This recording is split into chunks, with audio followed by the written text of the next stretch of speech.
Assalamualaikum warahmatullahi wabarakatuh. Waalaikumsalam warahmatullahi wabarakatuh. Prof. Imam, ketika saat tahun 1985-87 di Amerika, itu saya ketemu beberapa mahasiswa dari Cina. Dan mereka, saya bedakan ya antara yang dari Cina dengan yang dari Timur Tengah. Saya tidak usah nyebut nama negara ya. Itu beda sekali. Jadi saya punya teman dari Timur Tengah itu mewah sekali, beasiswanya tinggi. Jadi dia punya mobil mewah, nyewa rumah yang apartemen yang mewah gitu. Saya lihat itu. Kemudian yang saya dengar lagi waktu itu, saya tidak tahu sekarang udah berubah barangkali. Yang S1 itu sukanya di pantai. Jadi hanya wisata aja mereka. Kalau di Amerika kan bebas, kalau di Saudi kan mungkin waktu itu belum ada. Kemudian yang Cina ini kemudian balik kan. Balik ke Cina dan sekarang ini hasilnya jadi luar biasa ya. Saya membayangkan NU itu punya semacam itu, ada planning pendidikan yang seperti apa nanti supaya ada konsep sistem pendidikan NU yang akhirnya begitu istilahnya apa ya, menjadi alumni itu luar biasa. Seperti di Cina sekarang gitu. Jadi mereka ini kan disekolahkan di Amerika waktu itu, kebetulan sekarang udah jarang katanya dikirim ke sana. Nah, kadang-kadang dibajak juga, tidak mau pulang deh. Nah, bagaimana menurutnya dengan konsep pendidikan NU itu memang ada atau gimana? Assalamualaikum warahmatullahi wabarakatuh. Waalaikumsalam. Yang saya alami Mas Habib, saya kan pernah jadi rektor ya, di UIN Malang itu kan. Saya memimpin itu sejak tahun 97, yang itu berupa sekolah tinggi waktu itu. Saya ketika memulai memimpin itu merenungkan akan konsep saya bawa kemana itu kan. Dari saya baca-baca sejarah ya, yang itu juga yang dirumuskan oleh kiai-kiai NU. Awal-awal dulu kan yang mimpin Kementerian Agama itu kan orang-orang NU sebetulnya itu, kiai-kiai NU. Nah, kan dimulai dari Kiai Maskur kan gitu kan, yang juga ya dari Malang, lalu kemudian Wahib macam-macam itu kayak Wahid Hasim dan seterusnya itu. Ternyata beliau itu merumuskan Mas Habib tentang pendidikan tinggi Islam itu luar biasa. Ialah untuk melahirkan ulama itu yang intelek yang ulama. Nah itu. Nah, kenapa itu lahir? Karena mungkin sebelum itu pendidikan NU itu adalah pendidikan pesantren. Nah, pendidikan pesantren itu adalah pendidikan yang mengantarkan para santri-santrinya untuk menjadi ulama. Dan rupanya itu lalu kemudian dievaluasi, ditangkap oleh para kiai, dianggap kurang. Lalu kemudian selain ada pesantren, tumbuh yang namanya perguruan tinggi, perguruan tinggi agama waktu itu, ADIA, Akademi Dakwah Agama atau apa itu, di Jakarta sana, lalu kemudian pindah ke Yogyakarta itu. Bahkan lalu kalau dari sisi sejarahnya itu kan terbentuklah dari UII ya, membangun Universitas Islam Indonesia. Dari Universitas Islam Indonesia itu lalu lahirlah Gajah Mada, Universitas Gajah Mada, lalu kemudian IAIN. Itu malah dimulai dari apa yang dibuat oleh para kiai itu. Dulu yang dimulai para kiai itu. Yang itu tadi adalah arahnya untuk melahirkan ulama yang intelek yang ulama. Nah, ketika saya memimpin kampus itu, maka itu yang saya tangkap. Kemudian ketika itu saya mempelajari sebetulnya di pesantren-pesantren itu. Saya pergi ke pesantren-pesantren besar yang ada di Jawa Timur ini kan. Mulai saya lihat juga lagi-lagi, saya lihat ke Teburireng, saya lihat ke Den Anyar, saya lihat ke Tambak Beras, saya lihat ke Lirboyo, saya lihat ke pesantren Asem Bagus, lalu kemudian di Nurul Jadid, lalu kemudian di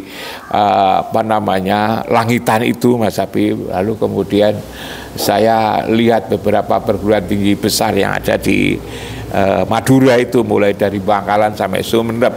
Dari situ lalu saya mempelajari, saya pakai untuk apa namanya, modal untuk merumuskan gimana sesungguhnya pendidikan yang disebut melahirkan ulama dan intelek-intelek yang ulama itu. Nah, kalau ulamanya saya ya tidak usah ngarang-ngarang sesungguhnya, ya niru saja apa yang dikatakan oleh kiai itu.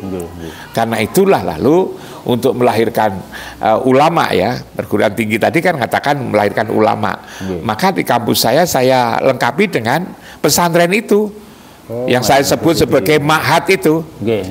Ma'had itu semua mahasiswa harus ada di asramakan. Sebab saya ketika itu mendapatkan rumusan, ya, ulama itu siapa gitu kan. Dan saya yakin saya temukan itu pandangan Prof. Mufti Ali. Tapi Prof. Mufti Ali kan tentu kan juga dari pesantren-pesantren itu, Mas.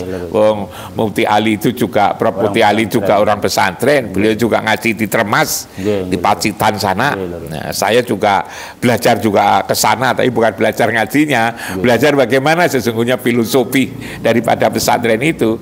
Kiai Mufti Ali kan mengatakan bahwa tidak pernah ada ulama, tidak pernah ada ulama yang lahir dari lembaga selain pesantren.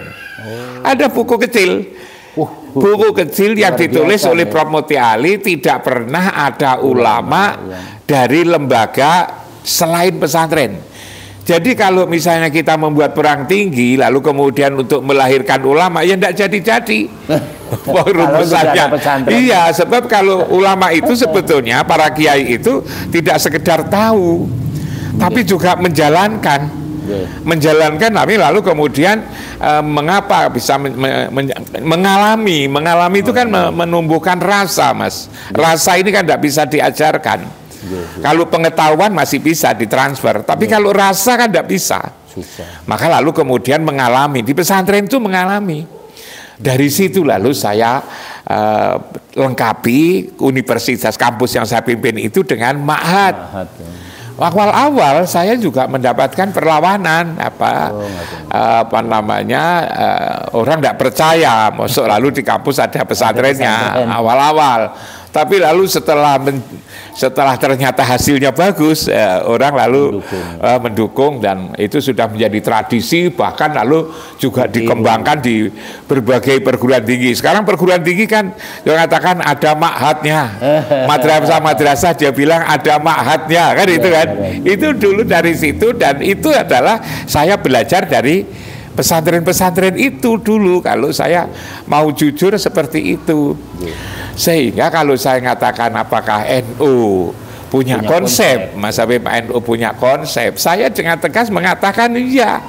Saya ketika memimpin perguruan tinggi itu, saya justru belajar dari para kiai-kiai itu. Bahkan lalu kemudian yang saya katakan sekali lagi, kampus yang saya pimpin saya lengkapi dengan ma'had, itu bukan saya ngarang sendiri gitu kan. Tapi adalah saya setelah belajar, saya melihat apa yang telah dilakukan oleh para kiai di dalam pendidikan pesantren. Lalu kemudian kiai kan mengatakan ulamanya seperti itu kan, pendidikan pesantren. Tidak ada lembaga, tidak ada ulama yang lahir dari lembaga selain pesantren. Lalu kemudian bagaimana inteleknya itu? Intelek itu yang digambarkan kan bagaimana teknologi, bagaimana ekonomi, bagaimana pertanian, bagaimana peternakan, macam-macam itu, Mas Habib. Nah ini yang belum, memang pesantren itu kita akui belum waktu itu masih belum, yang menonjol itu belum ada. Tapi pikiran-pikiran seperti itu sudah ada, Mas Habib, hanya belum jumlahnya belum banyak. Saya dalam konteks ini saya belajar di Malang Selatan, ya. Nggak usahlah cerita yang tinggi-tinggi ya, jauh-jauh. Saya itu suka kalau belajar itu yang sudah nyata itu kan. Di Malang Selatan itu ada kiai, ya, pesantrennya tidak begitu besar, ya. Di Pudukrejo, di Gondang Legi, di Pudukrejo di Gondang Legi, namanya Kiai Qasim Bukhari. Coba dalam mengembangkan community development, Mas Habib, saya belum pernah itu yang menemukan selain itu. Coba Kiai Qasim Bukhari itu yang ada di Putuk Rejo itu, dia membuat konsep dalam mengembangkan masyarakat itu. Di dalam setiap masyarakat itu ada 3 kekuatan. Kalau 3 kekuatan itu disatukan, itu akan menjadi kekuatan yang sangat dahsyat untuk mengembangkan masyarakat. 3 kekuatan itu apa kata Kiai? Nah, 1 adalah ulama, yang kedua adalah umaro. Umaro itu kan penguasa. Dia mulai membangun itu dari tingkat desa, Mas Habib. Yang ketiga adalah orang kaya, disebut agnia. Dia katakan kalau 3 kekuatan itu disatukan, maka akan bisa dijadikan sebagai modal untuk mengembangkan masyarakat. Nah, 3 kekuatan itu lalu dia membuatkan rumus, membuatkan organisasi yang menyatukan 3 kekuatan itu disebut MUAD, Mas Habib. MUAD itu MUUAD. MUAD itu adalah kepanjangan dari kependekan dari musyawarah, ulama, umaro, agnia, desa. Wah, luar biasa. Jadi musyawarah, ulama, umaro, agnia, desa di situ itu. Dan itu memang penting. Jadi kalau 3 orang itu, 3 kelompok ini, kompak, ulama, umaro, agnia, desa itu bisa kumpul, bisa menyatu, bisa dijadikan sebagai model untuk menggerakkan masyarakat. Satu di antaranya itu yang digerakkan oleh Kiai Qasim itu adalah bagaimana agar zakat di desa itu jalan. Zakat saja dimulai dari zakat. Diri zakat. Nah, dari organisasi itu di desa Putuk Rejo waktu itu, Mas Habib, maka semua orang yang berkewajiban zakat, infak dan sedekah itu melakukan. Sampai lalu kemudian di desa itu ada lumbung zakat. Lalu dari lumbung zakat itulah lalu kemudian dipakai untuk bagaimana menolong menumbuh kembangkan masyarakat yang ada di situ, di Putuk Rejo itu. Luar biasa menurut saya. Katakanlah misalnya yang sangat menarik itu, Mas Habib, bagaimana agar petani, sana kan daerah persawahan, daerah pasar tebu, maka dia bisa membuat tali temali gitu kan, antara penguasa, kiai sama orang kaya itu agar berzakat. Dimulai dari bagaimana pembagian air, itu kan. Nah, semua orang yang petani ini kan perlu air, Mas Habib. Nah, nanti kalau orang itu agar zakat, maka lalu dia harus dibuat terikat dengan pemerintah desa yang tukang membagi air, gitu kan. Tukang membagi air. Nah, tukang membagi air ini dia juga mendapatkan keuntungan dari zakat ini sebagai amil. Kalau nanti orang kaya yang punya sawah ini tidak zakat, maka tahun berikutnya tidak dikasih air. Maka kan tergantung kan gitu kan. Nah, ulamanya di sini harus ikut. Bagaimana menentukan zakatnya ini, bagaimana memberikan penyuluhan dan juga pemahaman kepada masyarakat bahwa memang kita ini harus zakat. Pemerintah juga menangani seperti itu. Nah, coba di sana itu sampai Mas Habib. Ada potensi luar biasa. Iya, di desa itu. Di desa itu kan karena ada hasil zakat itu apa? Dia sudah rumuskan. Itu untuk kepentingan konsumtif, untuk kepentingan produktif. Yang untuk kepentingan konsumtif, misalnya Mas Habib, menjelang bulan puasa, dia di sana di desa itu sudah didata. Siapa sih orang disebut dengan orang miskin? Tentu si kiai itu merumuskan yang dimaksud miskin adalah misalnya satu, tidak punya sepeda motor, tidak punya tanah sekian ini, rumahnya misalnya masih gede, dan seterusnya itu. Dan itu didata.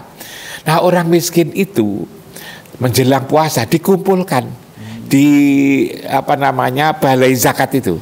Dia apa? Masing-masing orang miskin itu diberi jatah 8 kilo. Jadi kalau misalnya ada orang miskin, keluarga itu keluarganya 4, dia akan dapat 8 kilo kali 4, berarti 30 per orang 32 kilo.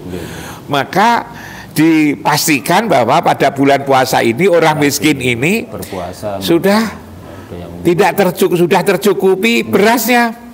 Lalu kiai merasa punya hak untuk ngajak sholat jamaah di masjid terawih. Kenapa? Karena juga sudah memenuhi, sedangkan sayur mayur kan bisa bisa dicari di kebun-kebun kan, itu orang desa kayak gitu. Itu yang konsumtif diantaranya. Lalu kemudian yang produktif, anak-anak yang Mas Habib, yang setelah selesai mondok, sekolah-sekolah kan ada yang kepingin kerja. Mereka yang misalnya yang anak-anak yang kepingin buat sablon, mesin jahit, lalu jual apa, dikasih modal dari situ, dikasih modal dari lumbung itu kan. Lalu kemudian antara orang kaya, orang miskin tidak saja dua kekatan, tapi masyarakatnya kan menjadi nyatu, Mas Habib, menjadi satu, luar biasa. Lalu kemudian kiai waktu itu juga telah mencoba untuk pertanian, menanam pisang kok kayak gitu, kalau alamiah selalu tidak hasilnya kurang. Maka dia mempelajari bagaimana nanam pisang Cavendish. Nanam pisang Cavendish dia secara massal kayak gitu. Nah, ini yang menurut hemat saya, bibit-bibit kayak begini ini, inilah menurut saya yang luar biasa itu. Hanya memang kali saya goda, Yai, luar biasa Yai mengembangkan masyarakat. Tapi begitu rapi ya, begitu sistematis, mengumpulkan semua kekuatan, kira-kira orang miskin di sini bisa berkurang atau tetap saja Yai? Tertawa Yai, katakanlah ini Pak Imam gitu kan. Ini ternyata itu tidak berkurang. Kenapa? Karena kalau orang miskin, kalau nikah, misalnya di luar desa atau juga kota, ternyata yang di bawah itu ya orang miskin. Harusnya ada aturan main itu. Orang miskin itu kalau nikah dengan orang miskin, sehingga lalu kemudian orang miskin pun melahirkan orang miskin baru katanya. Ini seperti cuk-cuk itu kan. Saya senang. Nah, apa yang contoh cendekiawan yang ulama? Apa yang saya katakan kepada Mas Habib itu kan? Pada tingkat-tingkat tertentu Mas Habib itu sudah tumbuh. Kalau itu tingkat desa seperti itu, lalu kemudian tingkat kecamatan, lalu kemudian tingkat kabupaten, nanti itu nasional kan bisa seperti itu Mas Habib. Lalu kemudian saya goda, Yai kok membuka jurusan madrasah SMA di pesantren itu dibuka SMA Mas Habib. Tanya untuk apa? Loh Pak Imam, saya ini kan hanya kiai di desa, dia bilang gitu kan. Kalau lulusan pesantren ini saya suruh untuk berebut posisi-posisi penting di nasional, jadi menteri, jadi panglima, kan ya tidak mungkin. Maka lalu saya punya pikiran gini Pak Imam, saya tidak ingin berebut yang saya pasti kalah. Tapi saya berebut yang pasti menang. Nah, apa itu Kiai? Kalau saya itu misalnya kepala-kepala desa itu dipimpin oleh para lulusan pesantren, itu sebetulnya kan sangat kuat, sudah selesai urusan ekonomi, urusan sosial, urusan politik, masalah sudah selesai. Sak kuat-kuatnya gubernur, sak kuat-kuatnya bupati, sak kuat-kuatnya menteri, kalau desa itu sudah kompak, siapa yang akan bisa menembus desa itu? Kan tidak mungkin. Lalu kemudian saya agar mereka bisa dipilih menjadi kepala desa, kan harus punya lulusan ijazah SMA. Tapi lulusan SMA di pondok pasti beda dengan lulusan di tempat lain. Kalau itu di pondok, maka anak itu bisa memberikan pelayanan kehidupan keagamaan di tingkat desa. Karena di sini biasanya diajak untuk azan, dirajin untuk ngimami juga di sini. Lalu juga menyelesaikan kegiatan-kegiatan bagaimana merawat jenazah kan, mulai dari memandikan, mengkafani, mensolatkan di masjid, nanti dia juga bisa ada, dia bisa jadi imam. Nah, itu. Tapi lalu kemudian karena di SMA bisa pramuka gitu kan, bisa koperasi, maka di desa kan jadi populer. Ketika populer, lalu kemudian ada pilihan kepala desa, dia kan kepilih, dia bilang gitu kan. Nah, kok bagus sekali Yai. Sudah berapa yang saya nanti bisa ketemu orang-orang yang lulusan sini yang sudah di kepala desa. Saman ingin ketemu berapa? Saman ingin ketemu berapa? Hanya kalau zaman sekarang ini sayangnya Mas Habib, pilihan kepala desa kan sudah pakai uang. Maka lalu bukan lulusan pesantren enggak pesantren, itu lalu kemudian ada ini sebetulnya yang kalau ngikuti kiai sebetulnya itu kan akan bisa mendapatkan pemimpin-pemimpin yang benar. Tapi karena sudah ada muatan-muatan kayak begini ini, transaksional kayak begini, ini adalah konsep kiai bisa jadi lalu jadi terbengkalai kayak begini ini. Karena itu sebetulnya kalau Mas Habib bertanya tentang konsep, saya jamin sebetulnya itu. Kalau tentang konsep, hanya memang pada tingkat perguruan tinggi memang masih memerlukan waktu. Tapi sebenarnya Mas Habib, saya lihat misalnya di mana itu, di Pacet itu. Sampai belum pernah takjak ke Pacet ya. Di Kiai Mahfud Sobari, sayangnya sudah wafat itu kan beliau itu. Beliau santri-santrinya itu Mas Habib tidak saja lalu kemudian kalau lulus itu dikasih ijazah, tapi juga sudah otomatis dikasih modal. Mana ada coba sekolah yang luar biasa ya. dia bisa dapat ijazah, dia bisa ngaji, mimpin kehidupan keagamaan, dia dapat modal. Modal dari mana? Karena ketika dia di pesantren itu dipekerjakan di usaha-usaha dia. Dia punya rumah makan itu kalau tidak salah sampai 56 di berbagai daerah itu. Lalu kemudian usaha pertanian, usaha peternakan, macam-macam itu. Nah itu yang dipekerjakan adalah anak-anak santri. Kalau lalu paginya dia ngaji, sorenya kerja. Kalau setelah sorenya ngaji, paginya kerja dan digaji. Hanya gajinya itu tidak diberikan, disimpan di pesantren. Nanti ketika dia lulus, pulang 4 tahun, 5 tahun, itu diberikan untuk modal mendirikan pesantren atau usaha apa di kampungnya masing-masing. Karena itu dari sisi konsep itu luar biasa Mas Habib, luar biasa. Saya percaya dengan kiai-kiai gini yang tidak perlu diatur, tapi adalah tumbuh inisiatif-inisiatif, kecerdasan mereka yang pesantren disebut mandiri itu.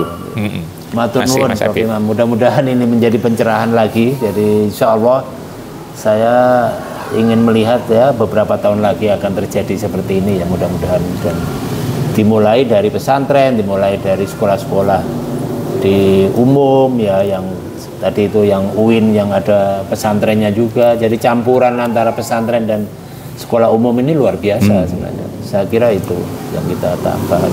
Assalamualaikum warahmatullahi wabarakatuh. Waalaikumsalam warahmatullahi wabarakatuh.